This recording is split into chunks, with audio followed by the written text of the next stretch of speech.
A lovely good morning to you, our viewers. Welcome to another exciting edition of the Camnet TV Breakfast Show. We sincerely apologize for starting the show a bit late, but we're here again on your screen to bring you nothing but the best. I'm your host, Miriam Kamba, and of course, in studio, I'm not alone. I'm joined by my colleague, Patrick Soko, where we're going to take you for an hour or so and looking at various issues pertaining to politics, governance, as well as current affairs, things that are happening in our country. You, our viewers who are watching us in the comfort of your home, you can take part in our conversation by dialing the numbers that are on your screen, and those who will be watching us live on Facebook, you can drop us your message so that we get interacted. Good morning, Soko. Good morning.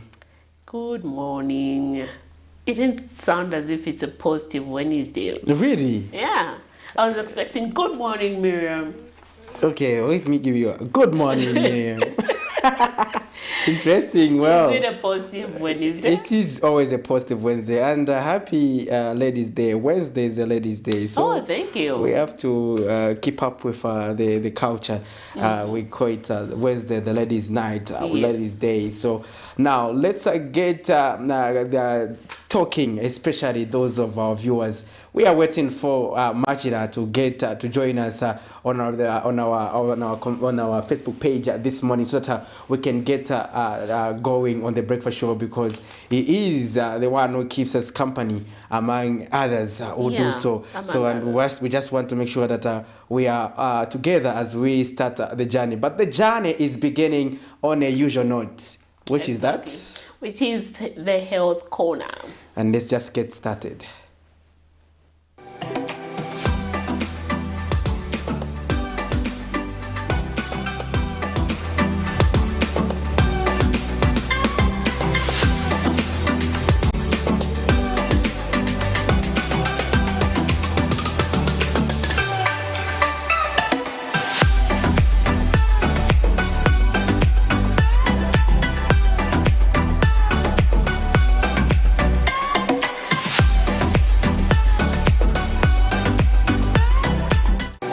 Good morning, viewers. This is your Dr. Kakung Simpungwe, Assistant Director, Adolescent Health, based at the Ministry of Health.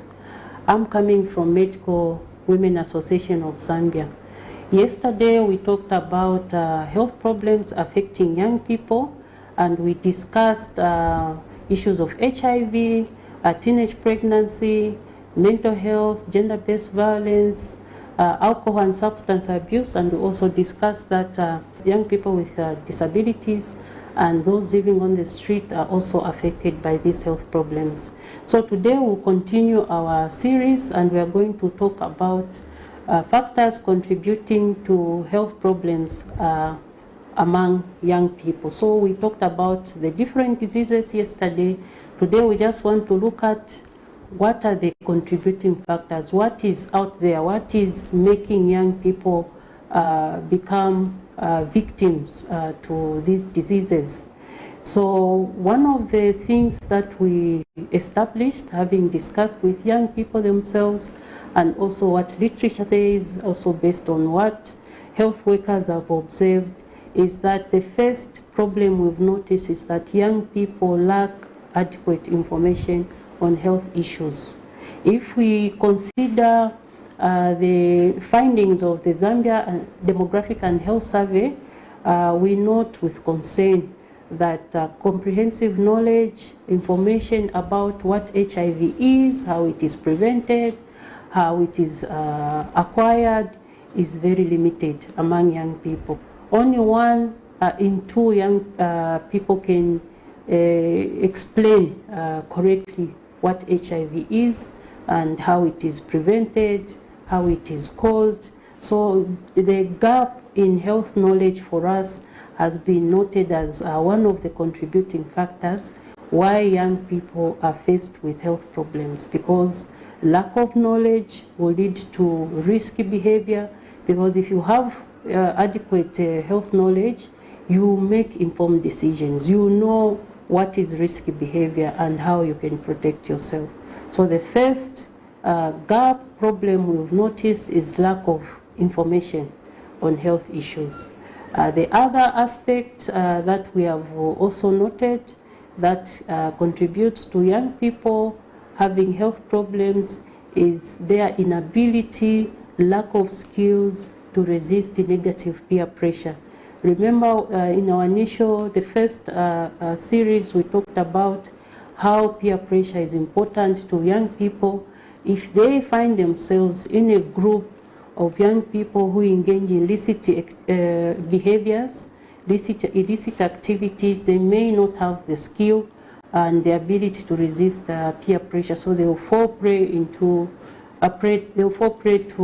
engaging in risky health behaviors such as unprotected sex, alcohol abuse, and drug abuse, which predisposes them to engaging in behaviors that compromise their health. Then the other aspect is the role of parents. We've noticed again that parents are not present. Most of the parents are busy doing their work, going about their business, and there's that disconnect, a break in communication between adolescents and parents. They don't have time to explain to them what they are going through as people going through puberty, what are some of the risks out there in the world. So parents are not playing their part in terms of educating young people on health problems. What are some of the risk behaviors that exist which young people should avoid so that they remain in good health? Then we also have within the community, so we've looked at the individual adolescent who is not knowledgeable, who doesn't have skills to resist peer pressure. We've also looked at the parents who are not actively involved in educating their children on health issues. Then if we move out of the home, we go into the community, we notice that there are a lot of unprotective factors that contribute to poor health outcomes among adolescents. Take for instance, it's very easy for young people to access alcohol, to buy tobacco, to buy some of the substances they abuse, and that environment is not very protective. It promotes drug and substance abuse. Then we also look at availability or non-availability of recreational facilities. Young people have shared to say, sometimes we don't have spaces to keep ourselves busy, so we don't have anything to do, so we just end up engaging in these activities because we don't have like sports facilities where they can really spend their time with their friends conducting productive activities. Then in religious setting, there are adolescents who also mention that they would want to have also opportunities to learn more about health issues beyond what they learn at church about spiritual matters. They also want that message to be complemented by health information. So these are the factors, some of the factors that we have identified that contribute to health problems among adolescents. So remember, we talked about individual factors which involve the literacy levels, the knowledge levels, health knowledge levels among adolescents themselves, their inability to resist peer pressure, and the parents not playing an active role in imparting skills and self-confidence in their children, and of course the environment, sometimes the inability for young people to have sporting activities because there are no recreation facilities in their communities, as well as easy access to alcohol. The last one which I can add is harmful traditional practices, which include child marriage, which leads to teenage pregnancy, as we earlier on mentioned. So these are some of the factors that contribute to poor health outcomes or to health problems among adolescents. Thank you so much for listening in, and tomorrow we continue with another topic. Continue watching Camnet TV. This is your doctor, Dr. Kakom Simpongwe.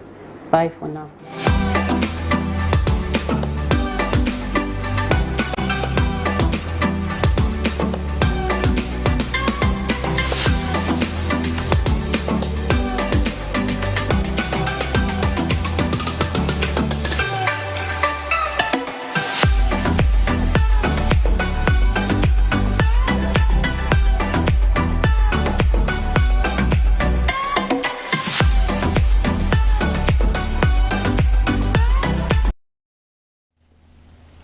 Thank you for staying with us. That was the Health Corner, our first segment, and we have to move on to our next segment where we get to understand how the kwacha is failing against other major convertibles. So let's have a look. Now, $1 is buying at 20 kwacha 66 ngwe and selling at 21 kwacha 07 ngwe. The Greater British Pound is selling at 25 kwacha 17 ngwe and selling at 25 kwacha 67 ngwe. The Euro is buying at 21 kwacha 89 ngwe and selling at 22 kwacha 32 ngwe. The South African Rand is buying at 1 kwacha 09 ngwe and selling at 1 kwacha 11 ngwe. So those are your money market updated on the 27th of September 2023 at 0729. And as you can see, there has been a slight improvement on the kwacha performance because it was at 20 kwacha 80 as of yesterday, but we are seeing that it has declined by some few points there, and that is quite good. We hope that it will continue to decline on that trajectory, and the rand was also on the higher side we saw yesterday, but we are seeing a marginal reduction in terms of how the kwacha is performing against other major convertibles that we benchmark against, especially the US dollar. However, we are remaining optimistic that measures will continue to be put in place to just make sure that the local currency stabilizes, because we need that for economic stability. And this week, Miriam Kaimba, the Finance Minister, Dr. Stumbeko Musokotwane, will be presenting the 2024 national budget, and that's how we are going to spend and how we are going to raise resources as a country. And we can only hope that these economic fundamentals will be realigned in line with how the local economy is failing, so that probably we can see a recovery of the economy. We have seen that inflation has been on negative side as well. It has been a two-digit inflation against the benchmark of a single-digit inflation of between 6 and 8%. So we can only hope that the 2024 national budget will be able to address those key fundamental economic factors that are going to help us in terms of getting into the right trajectory in as far as the economy is concerned. Devoid of that, then it will be difficult for Zambians to see a little bit of relief, given that prices of commodities, essential commodities, have been on the higher side. Miriam. Anyway, the key word is we are hoping to move in the right trajectory, like you have put it. But anyway, just a reminder to our viewers that we have now officially opened our phone lines, and you, our viewers, can get interacted with us on some of the stories that we are going to be looking at that made headline in our news yesterday. Beginning with an interesting story, we did see renowned economist Yusuf Dodia stress that Zambia's poverty is self-inflicted due to the country's failure to control its mineral wealth.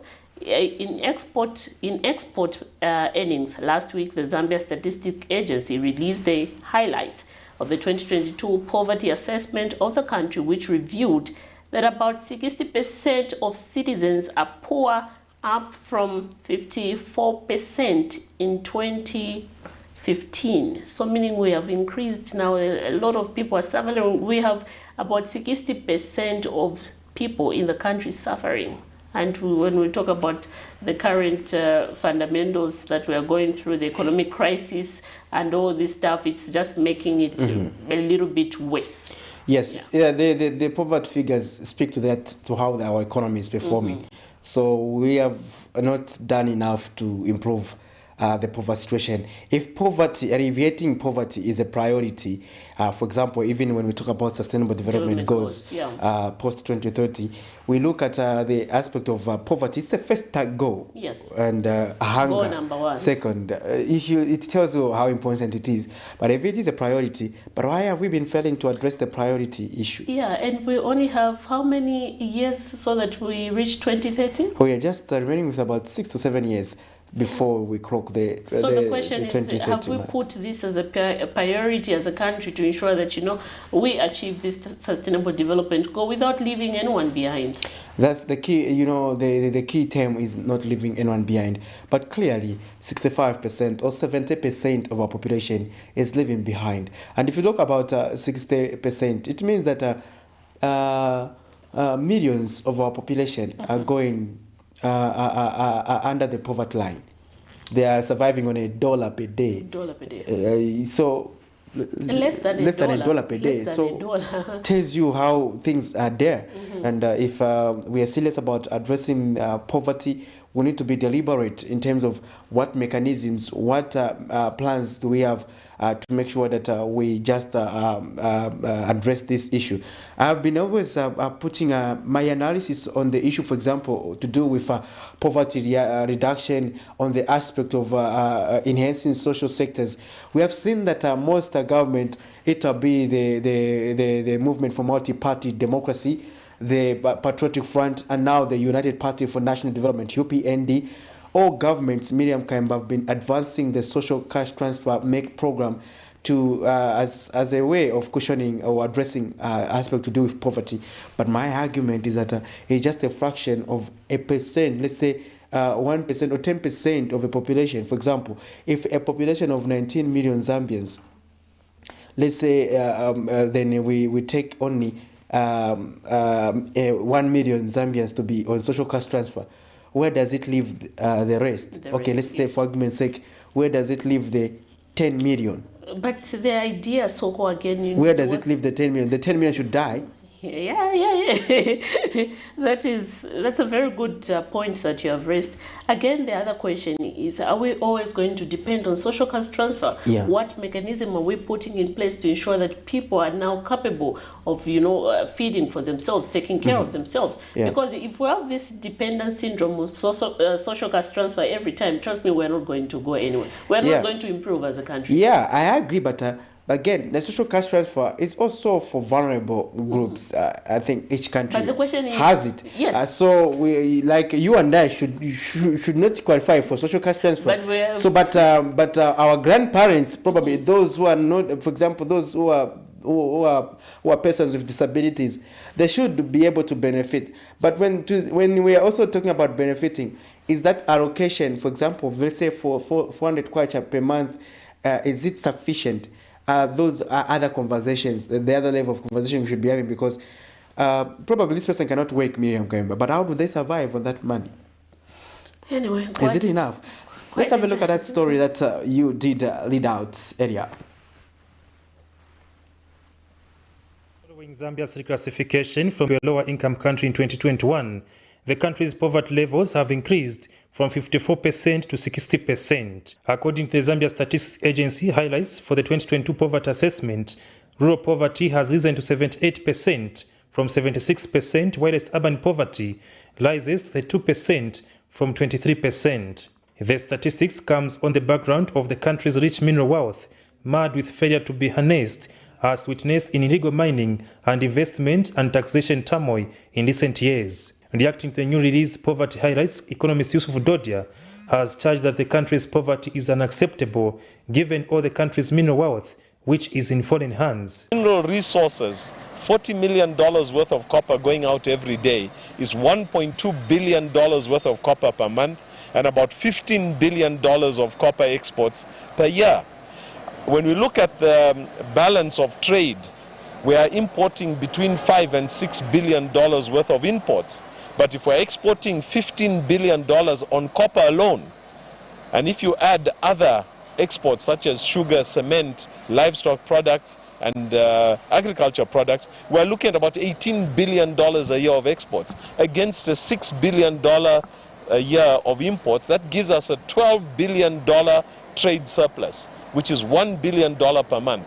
That is not the description of a poor country. Mr. Dodia has, however, disputed the rationale in coming up with the poverty statistics, which he says may be unrepresentative of the situation on the ground. Look at the rural areas. People are able to feed themselves. They grow maize, they grow all kinds of vegetables and pumpkins and fruits, and they don't starve. Are actually facing poverty where they can't eat a meal without having money. You can't have even one tomato in an urban township if you don't have money to buy it. So I think the statistics are upside down. I think the measure that is being used to measure poverty might be a Western paradigm. With Minister of Finance and National Planning, Dr. Stumbeko Msokotwani said to present the 2024 National Budget Friday, 29th September 2023. It remains to be seen what interventions will be implemented in reaction to the statistics amidst the high cost of living. For Camnet TV News, Afias Kaptula, Lusaka. Well, welcome back. That's a story there bordering on poverty in Zambia. And we have been tracking this story, just getting various perspectives on stakeholders regarding the poverty statistics that were released recently. Recently, yes. He holds the view that the poverty levels in Zambia recorded now at 60% is self-inflicted.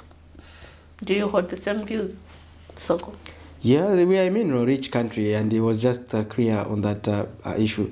But how do we make sure that we maximize opportunities or the benefits from our minerals? Yeah, if you look at the mineral-rich areas that we have in this country, are they that developed? They are not. They're not. If you see what they call central business district, it is something that we call here, for example. In fact, they can't be equated to Kalingalinga. We can call them. Others can just be equated to which town which community, which compound can I mention? maybe. Of course, even in Mississippi has good facilities that some districts that district don't have. Yeah. So the entire district would find that can be equated to a ward in Lusaka. In terms of, but that also to say that Lusaka is not also that developed in terms of where we should be normally. So how do we make sure that these mining communities also get to see a lot of development in terms of facelifting? Yeah. How do we make sure that they have good road infrastructure, various aspects? You see, so exactly. Ultimately, that's what we can say. We have the minerals, but how have we made use of it? And with the coming in of decentralization, we need to see much improvement in terms of development in these rural areas. When you talk about good roads, good network, last time when I was in Changombo district, Soko, we had the district commissioner there complaining that we don't have a filling station. So you have to travel, I don't know how many to another district to access that, even a banking facility. So that tells you something. That's a more reason why you'll find that even when government recruits teachers and then they're deployed in these rural communities, they can't stay there. They're pushing again to come back to Lusaka. But the danger, or rather the question is, how are those school-going children going to learn in those areas? Exactly. Yeah. So let's also have a look at a story where Minister of Education Douglas Siakalima has disclosed that 20,626 out of 135,246 candidates that sat for the General Certificate of Education GCE examination have obtained certificates. Mr. Siakalima further said that 133,276 out of 130 that sat for the 2023 junior secondary examination passed, while 20,860 failed the examination. Well, interesting issues there, Miriam Kaimba. Let's have a look at this story, because we saw quite a number of others. Where is the who? Others benefiting, others winning, in terms of others progressing, others also they have to repeat.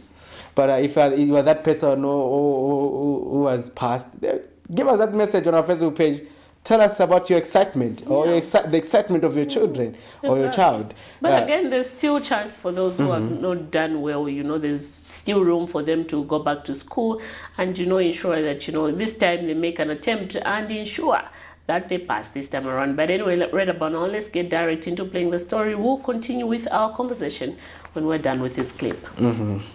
Minister of Education Douglas Siakalima has today, Tuesday 26th September 2023, officially announced the 2023 Junior Secondary External Examination results. He announced that 103,276 out of 128,136 candidates passed at least one subject, while 24,860 failed. Out of the 128,136 candidates that sat the examination, 103,276, representing 80.60%, passed in at least one subject, while 24,860, representing 19.40%, failed the examination. When compared to 2022, the pass rate declined by 4.62 percentage points. Of the 42,111 candidates who sat for 6 or more subjects, 8,982 obtained certificates.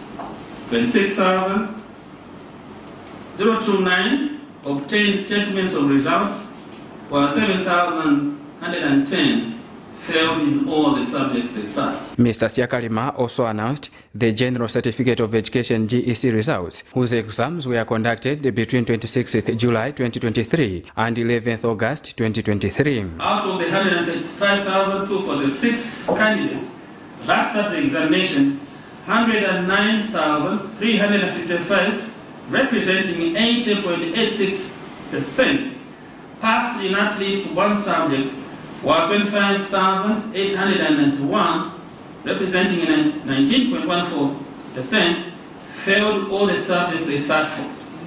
When compared to 2022, there was a decline of 7.79 percentage points in the pass rates. The minister also reported on malpractice cases during these exams. It is, however, disappointing that 32 individual and 4 whole center cases of examination malpractice were reported during the 2023 junior secondary, that's grade 9 external examination. Further, during the 2023 GCE examination, 470 individual and 9 whole center cases of examination malpractice were reported during the conduct of the 2023 GCE examination.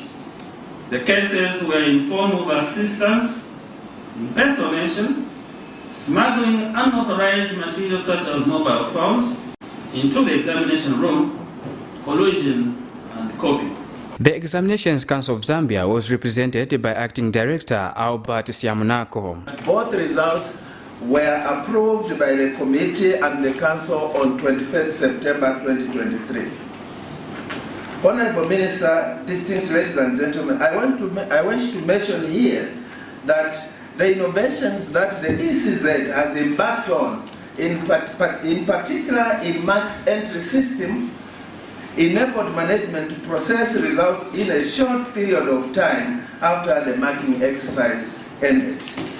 According to statistics released by the Minister of Education, girls continue to dominate the male folk, and Minister Siakalima has since directed that a research be conducted to establish what is causing poor performance among boys.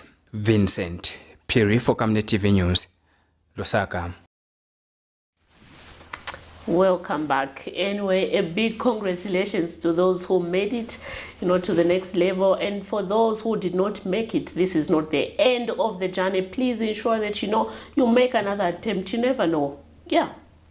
Always stay positive, Soko. Yeah, always stay positive. There is another chance at the school of Sisila. So I knew you would say that. You can still take that opportunity and rewrite again until you get those grades that you want. Sometimes I know if, for example, you are that person who has been affected in terms of having the center, for example, the entire center with being implicated in the issues pertaining to malpractice, and you feel you were genuinely writing, it can be frustrating. We have encountered a lot of such stories where we have seen former candidates coming to us to say, ECZ is holding to our results, but we feel it's unfair because I wrote using my own brain and I was not assisted by anyone, and I feel I'm being punished unfairly.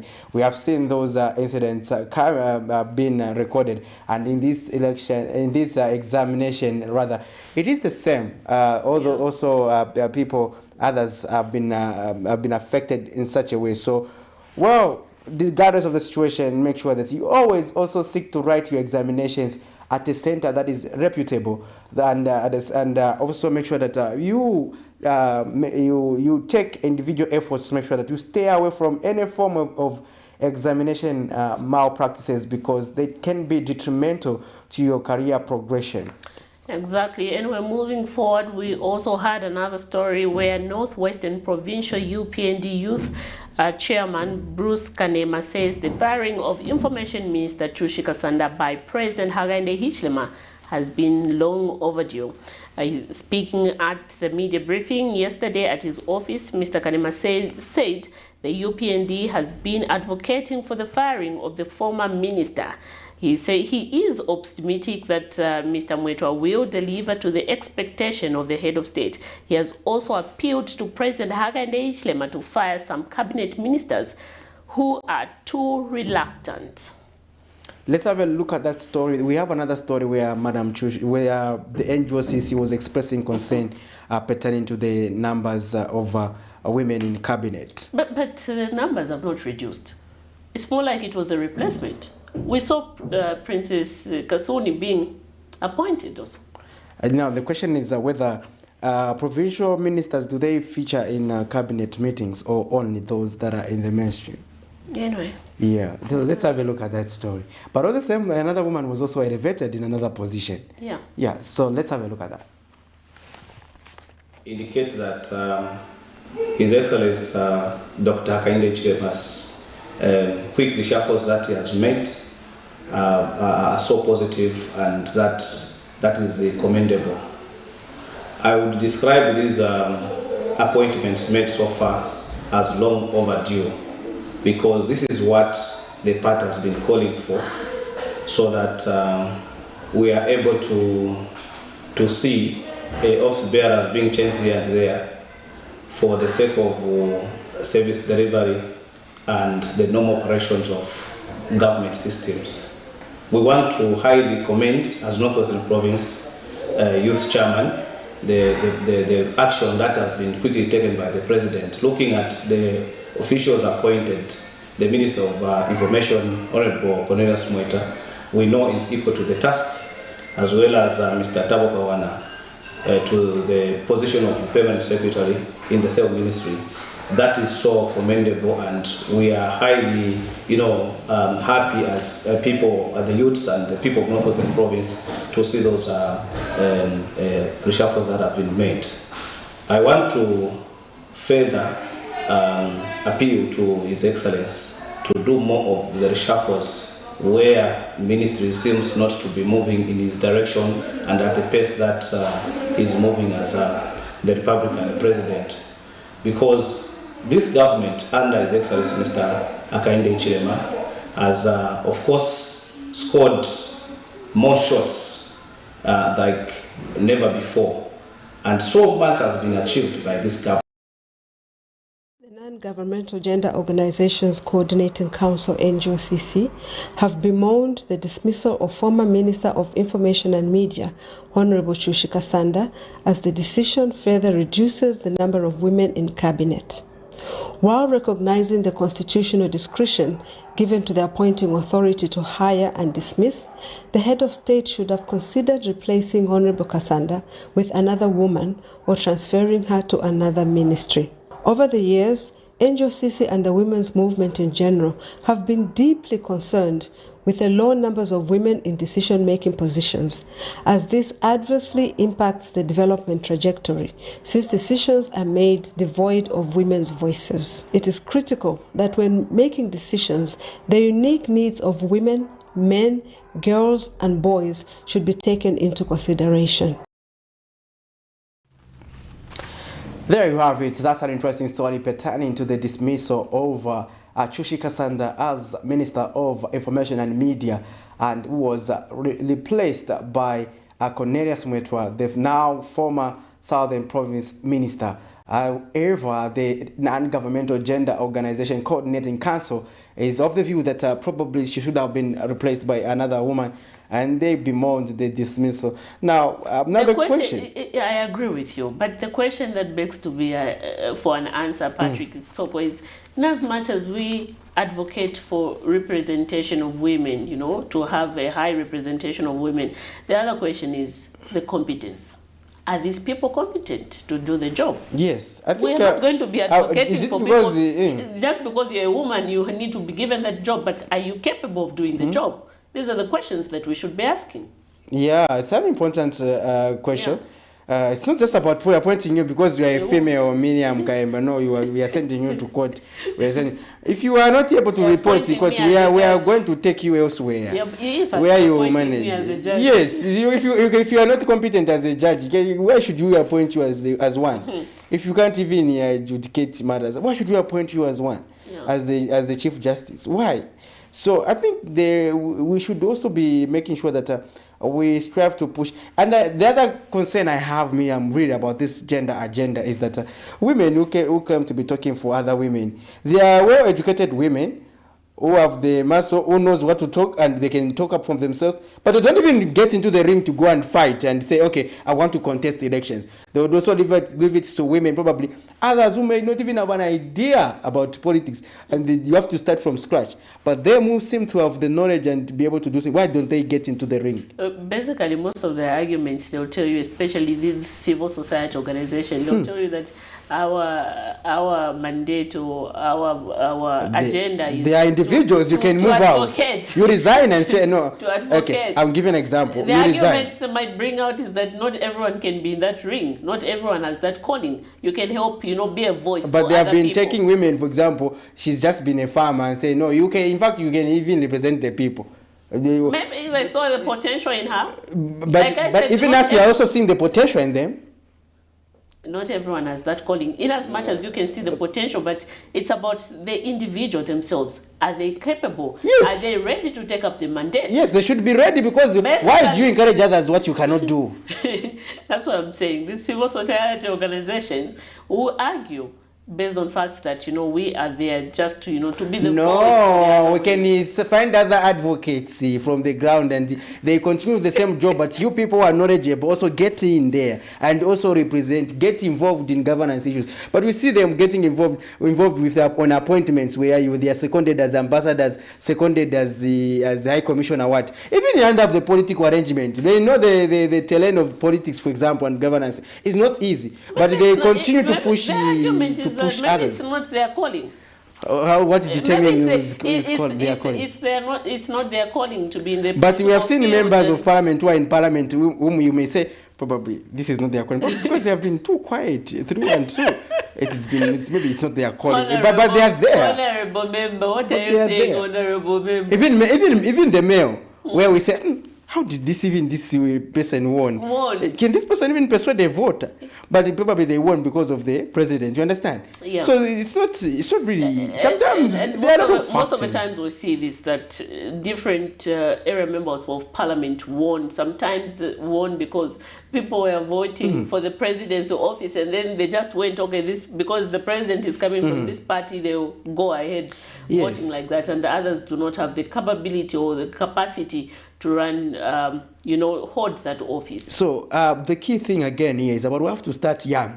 We have to start them young. When they are young, we have to orient children or young people to understand this gender issue and the gender dynamics.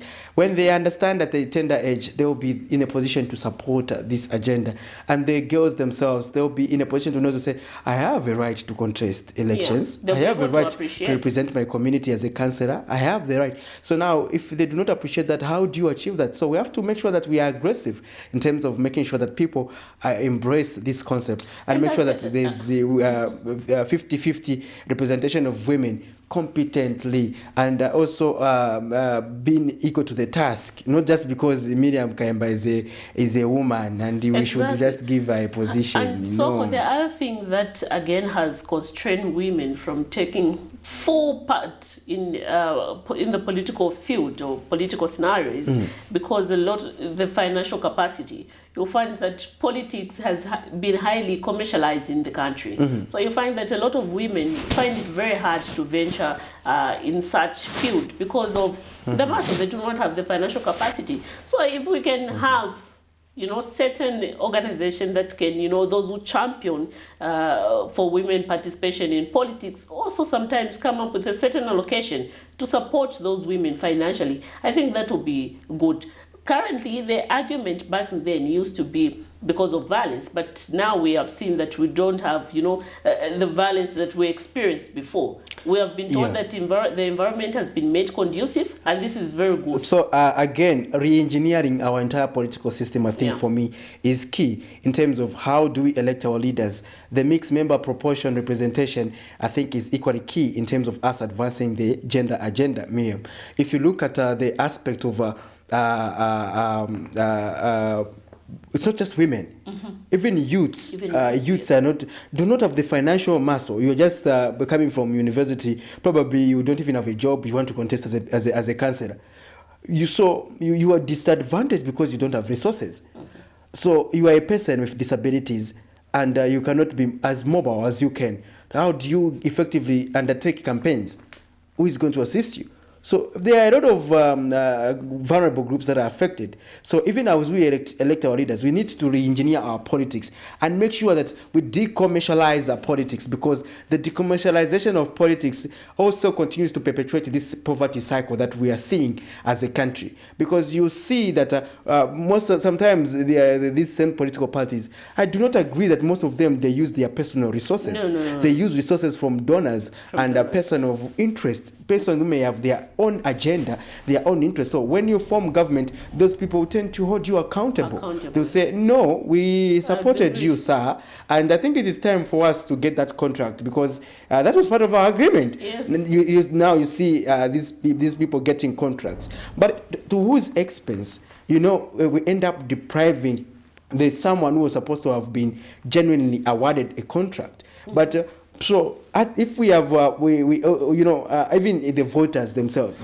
we've been accustomed to believe that we need to continue on that trajectory where we see these members of parliament, councillors, and those who vie for the presidency giving something like Turium. Because again, you cannot blame the people too much, Miriam, because you see people. This candidate, when they are elected, they go for good. So when they come during the election, they say, okay, it is the time to milk them. So they will say, let's milk them. Let's get as much as we can, because this MP goes to parliament, to Lusaka, he want to be coming here. Let's milk them.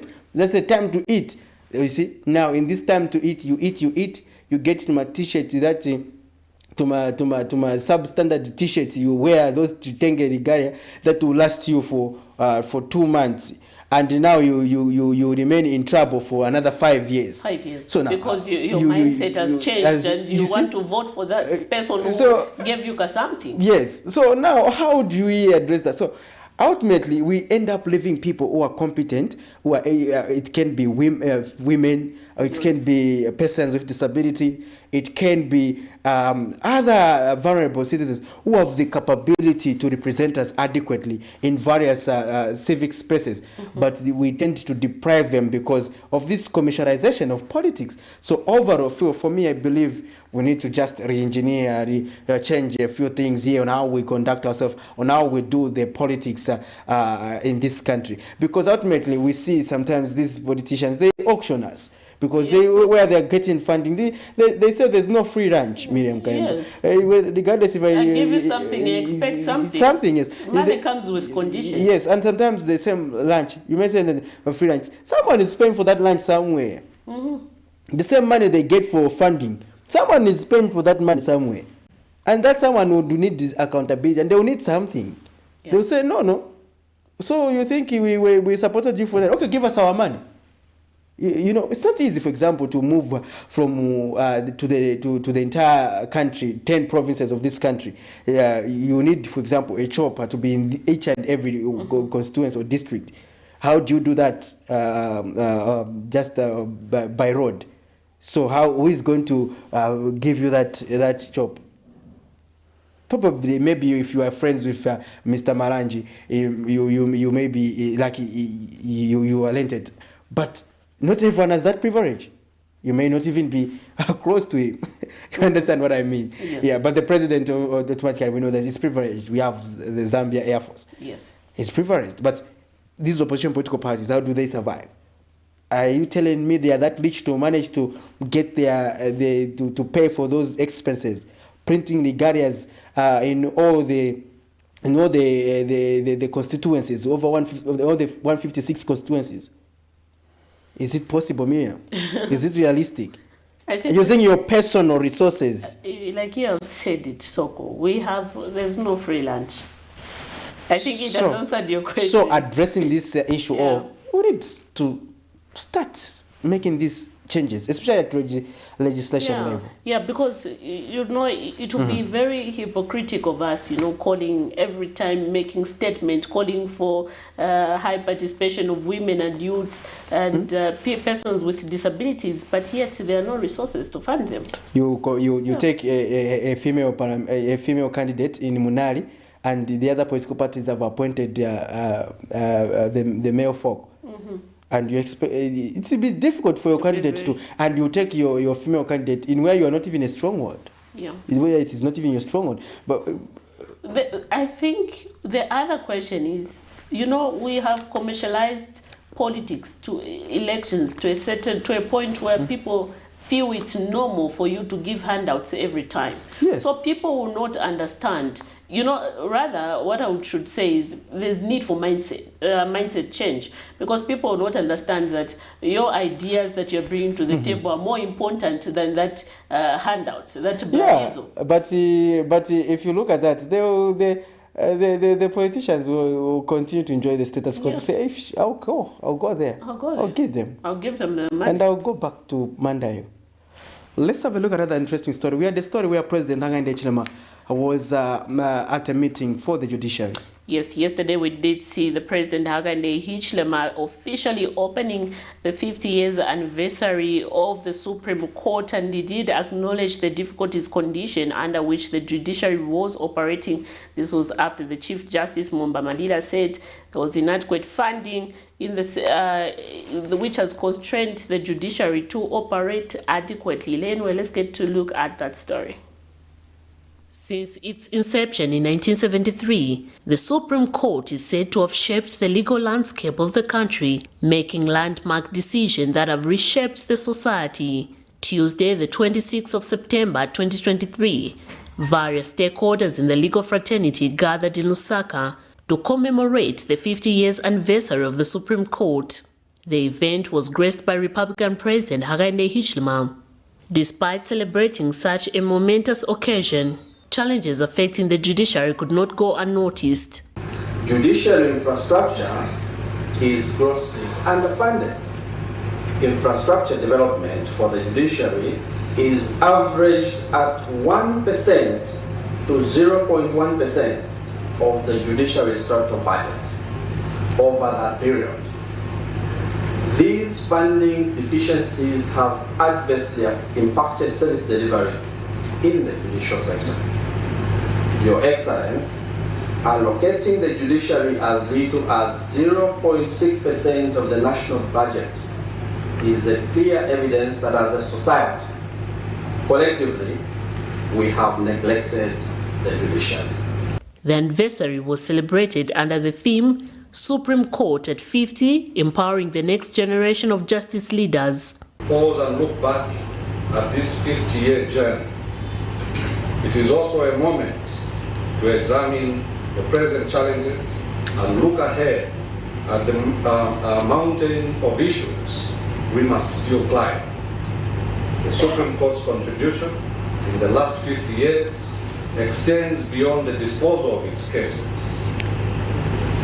As we all know, appellate litigation does not occur in a vacuum, but typically arises in the context of dynamic controversy. Republican President Hakainde Hichilema acknowledged the difficult conditions under which the judiciary operates and is assured of his government support. But having said that, Chief Justice, we want to confirm to you here that we will work with you.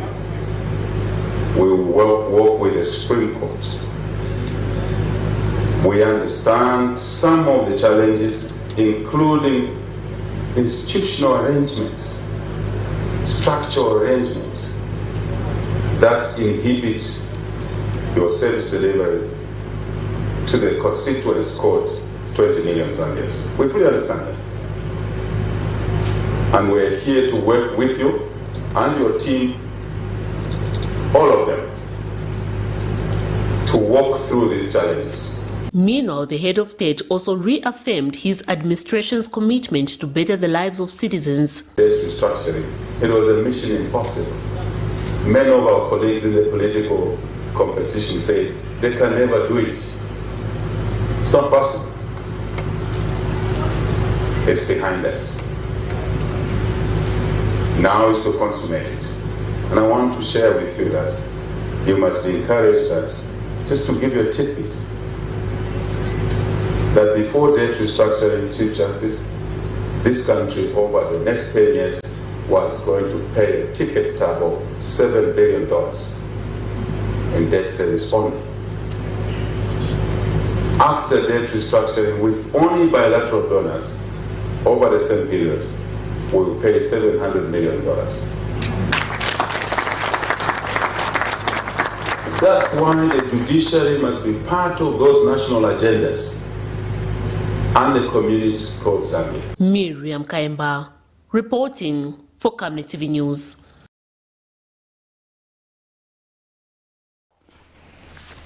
So those are some of the highlights that happened yesterday during the anniversary celebration of the 50 years of the Supreme Court. We have been told that over 0.6% of the national budget has been allocated to the judiciary, meaning they are underfunded. And you know, the other question is, if such an institution is underfunded, it leaves room for corruption.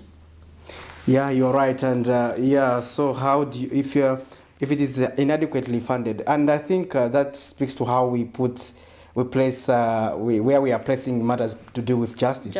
The judiciary should be as wealthy as the executive arm of government. Yes. It should be as wealthy as the legislature. Mm-hmm. So now they make it vulnerable. Is it by deliberate? Because if you ask me, it means that some of the things cannot be attended to.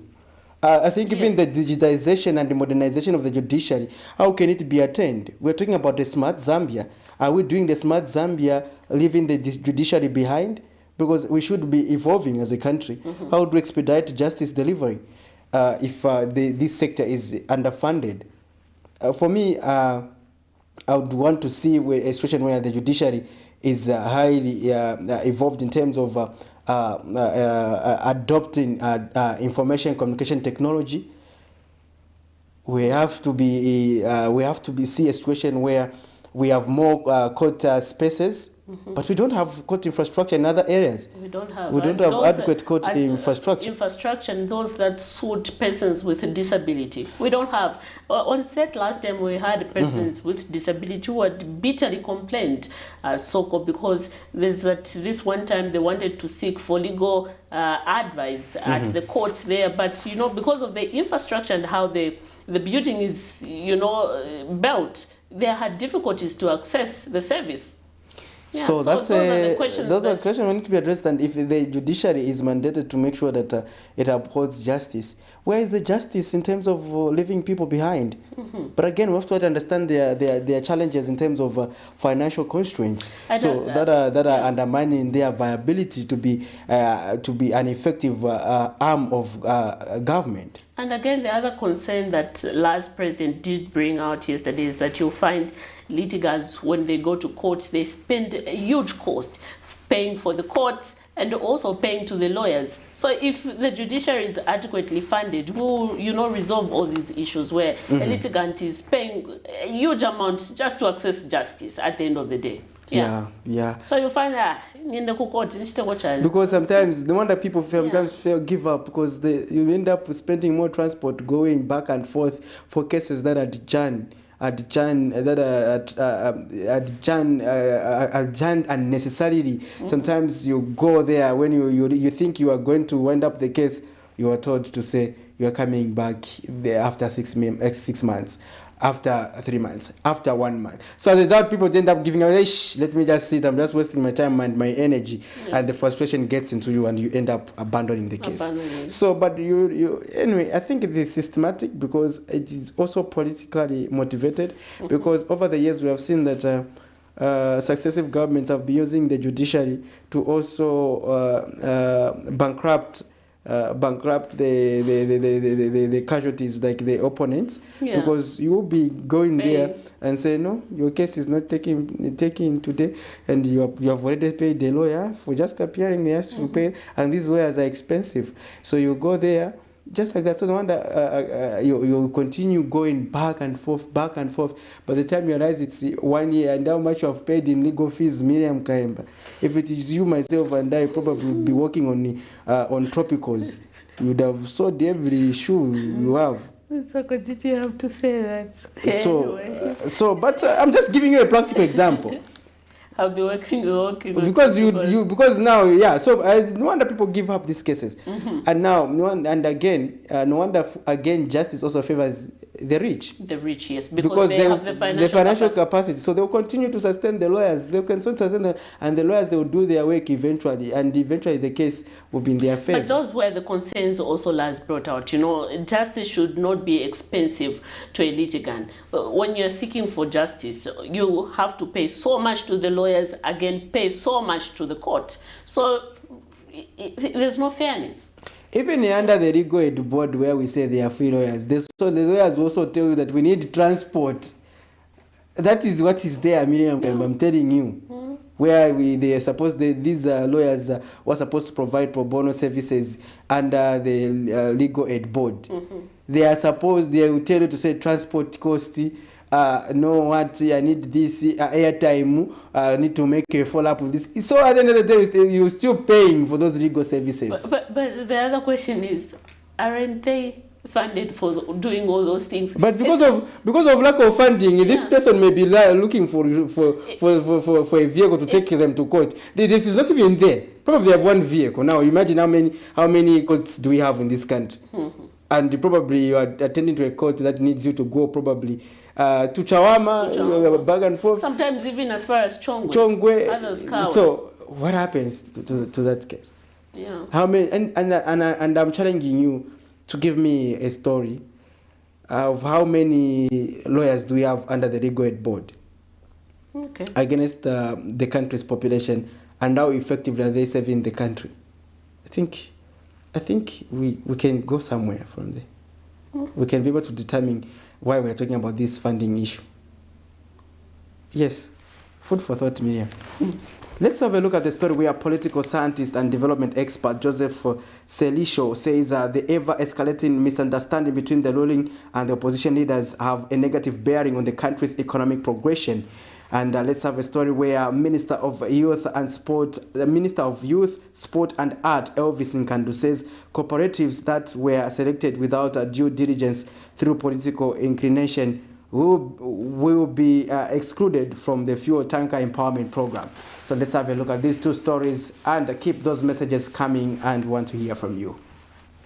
The role of opposition political parties is critical in determining the level of accountability by governing parties and governments, the effectiveness of public service delivery, and the overall quality of the country's democracy and economic growth. Opposition parties provide alternative visions, policies, scrutinize government decisions, policies and actions, as well as defending the voters' interest. However, the case seems to be different in most countries, Zambia inclusive, where those in government listen to themselves, forgetting the voters immediately they assume office. On the other hand, those in opposition do not play their role of providing alternative visions, policies, among others.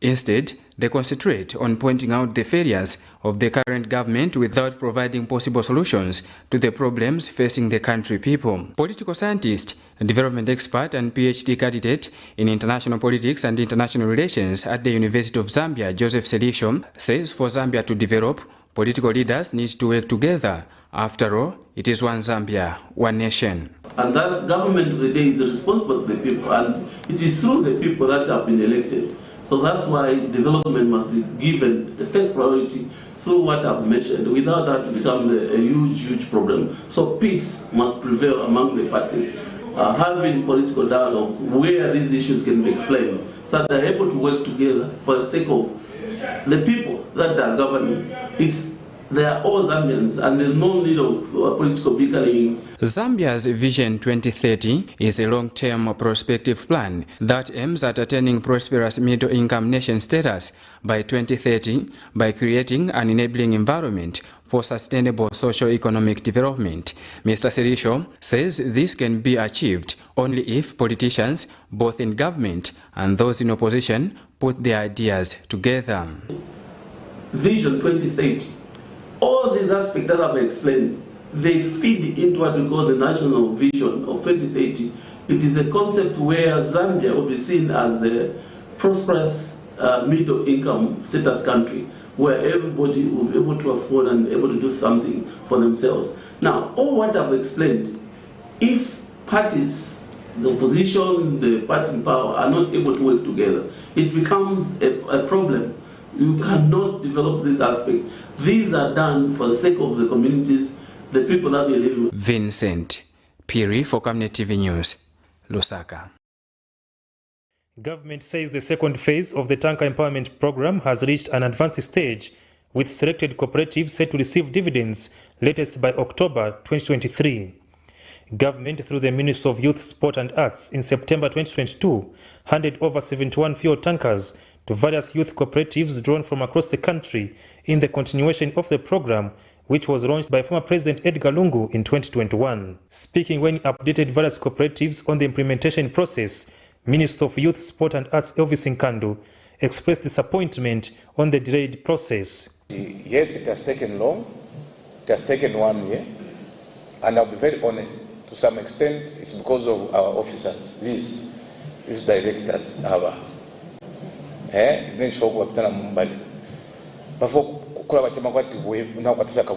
you done this? I think you've been seeing me moving up and down. Loan. So 40% goes to the supplier, 20% comes to you, my beneficiaries, 20% of the $5,000, 20% goes to the ministry. Mr. Nkandu, however, says government will ensure that only deserving cooperatives benefit on the program. Some of the youths were fronted by the political elite, by the political exposed. So those are not entertained. For those honest young people that got in these tankers as a cooperative, I don't have an issue, because whether someone belonged to PF, belonged to SP, if it was there, belonged to UPND, as long as you're a young person, I don't have an issue with you. Meanwhile, some beneficiaries have welcomed the advancement in the empowerment program. You know, a lot of youths, they have got no jobs and they just do things in their compounds. So that the minister has brought those empowerment for the trucks. I think it's a good thing that now our youths have got something to do. And we thank the minister, the president, and the ministry itself for bringing this empowerment to our young ones like us. Meanwhile, the beneficiaries have since been urged to invest dividends from the empowerment program and diversify investment. For Camnet TV News, Afias Kaptula, Lusaka. There you have it. Those are two interesting stories. One coming from the Minister of Youth, where he was actually warning politically inclined cooperatives that the least are not benefiting from the fuel tanker empowerment program. And we saw him being raising a lot of concerns pertaining to how the directors are working at the ministry. And also before that, we also looked at a story where a political scientist is expressing concern pertaining to how the UPND and PF are in an acrimonious situation. And I also underscored the need for those in power to be receptive to criticism and divergent views, but also underscored the need for those who are criticizing government to do that objectively and not try to every time undermine whatever efforts the government is also making. So now, moving forward, we are going to look at the sports segment, and I've been joined by my colleague Makokwa Kozi, who is going to help me discuss this segment. And interesting enough, quite interesting. We had Chiporopolo, the Copper Queens rather, winning the international friendly. Welcome to the Breakfast Show, Kozi. Thank you very much, Patrick. I'm happy to be here. It's good that the Copper Queens recorded a win yesterday. Not just a win, but a massive win. 6-2 against Morocco, I think, is a big win. Morocco is a big team in women's football in Africa. They also participated at the World Cup recently, so it's a big boost considering the fact that we are preparing for the COSAFA and the Olympic qualifiers. I think it shows that the team is ready for those particular assignments ahead, looking at the result and the performance that they put in yesterday. Yeah, to just expand further on that, first of all, how would you rate the overall performance of the team? What's the take home? The overall performance of the team, for me, I think we have seen a huge plus, because yesterday's team had 7 changes from the team that started on Friday when they played Morocco again. But the technical bench, even the head coach himself was not on the bench, Bruce Mwape, but the technical bench kept faith in Barbara Kundananji up front, who put up a massive game, and they got a hat-trick each against a high profile team like Morocco. I think that's a good thing. We did see that Kundananji's goals, both of them, 2 of them, sorry, were as a result of the first one, miscommunication between the goalkeeper and the defender. She took advantage of that. That's a striker's instinct, always giving pressure at the defense, and they make silly mistakes. They made a mistake, she capitalized and scored. The other one, the cross came in, the goalkeeper couldn't deal with the cross, she made a mistake, Rachel capitalized and scored. So I think that Rachel and Babla, when, do you remember the last Olympics, they seemed not to coordinate very well. And people were expressing doubts, but it seems the coaches have worked on that particular problem, and the girls are coordinating very well up front.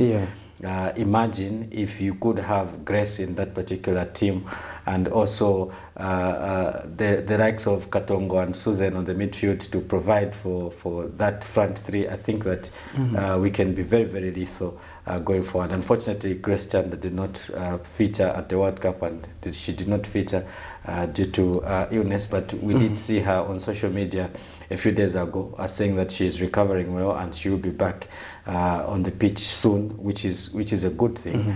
And also I think that the team played well, but there are some positions that you looked at and thought, this girl has gone down. Irene Lungu was a fantastic footballer, fantastic distributor of the ball on the midfield, but she seemingly is low on form currently, and that is why maybe they start her on the bench in the previous games, but she started yesterday.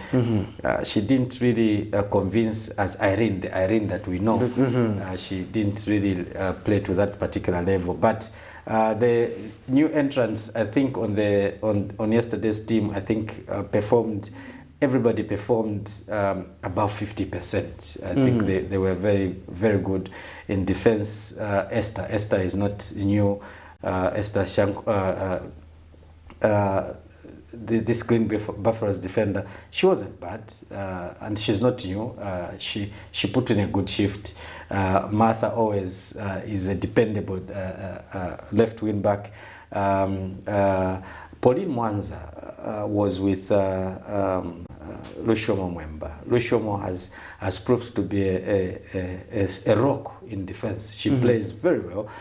Sometime a few weeks back, I expressed concern with how she looked to be fragile. She picked up injuries easily in games, but she stands out, and she provided cover for Eunice Sakala, who seemed not to be very stable in goal, but she was later substituted, but overall the team played well, and they showed a coordination that if we take into COSAFA, it's definite that they are going to defend the COSAFA and the Olympic qualifiers also, and WAFCON qualifiers.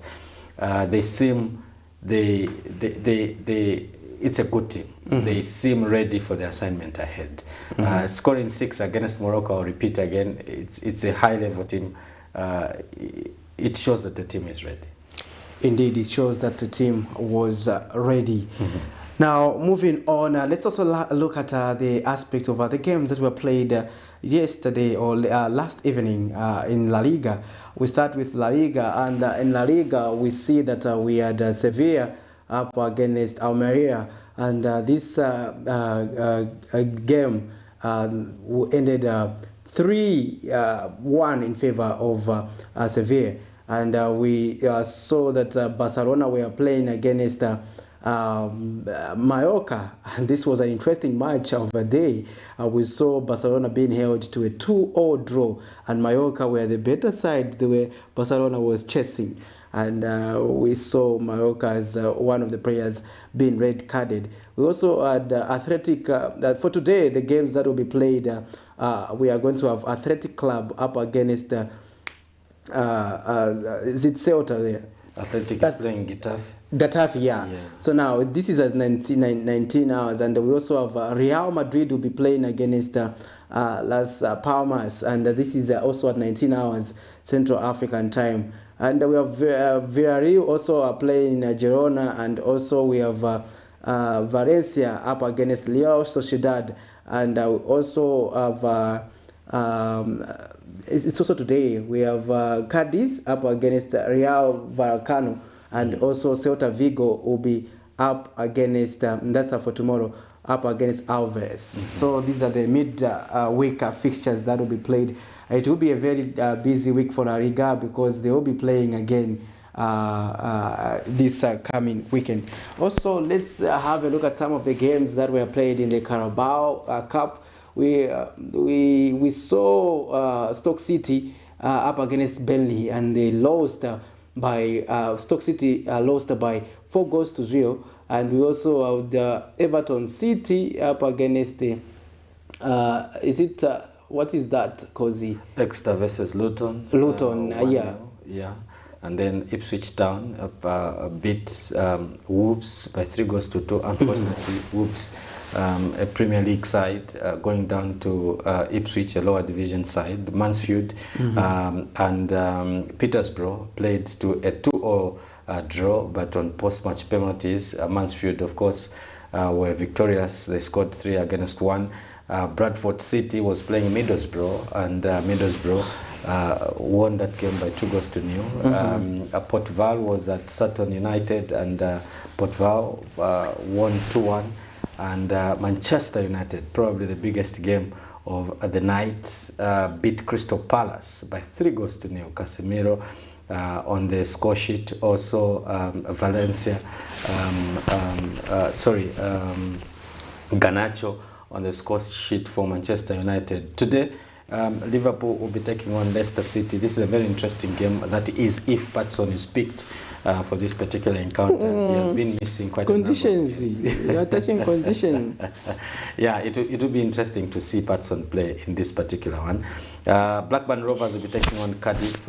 Luton City will be taking on West Ham. Chelsea, Brighton. This is a cracker of a game. Chelsea have not won any game, and they need to come to the party in this particular game. But Brighton is playing fantastic football. They are unstoppable for now, and Chelsea will have to work hard. This one will be a cracker of a game. Bournemouth will be taking on Stoke City. Brentford will be playing Arsenal, another a cracker of a game. The Bees will give, of course, Arsenal a good run. Aston Villa will be playing Everton. This one also is a cracker of a game. Fulham versus Norwich. Manchester City versus Newcastle. This should be the game of the night. This one will be a cracker, I promise you. Interesting. So that's what we should expect in that, in as far as that cup is concerned. Sure. And it is a week of football, indeed. Yeah, quite a number of games. And we also saw Syria. We just did add the slide for Syria. But we also, Juventus was among the teams that were playing. And they were playing Lecce, where our Lamek Banda features in Italy. But unfortunately, Lamek had picked a knock previously, so he did not start this particular game, and we do hope that he gets back to full fitness and gets back to playing for Lecce. This is how we wind up the breakfast show on a sports note until tomorrow when we come back again on the Camnet breakfast show, as we continue to give you nothing but information and education regarding current affairs and matters happening in the country.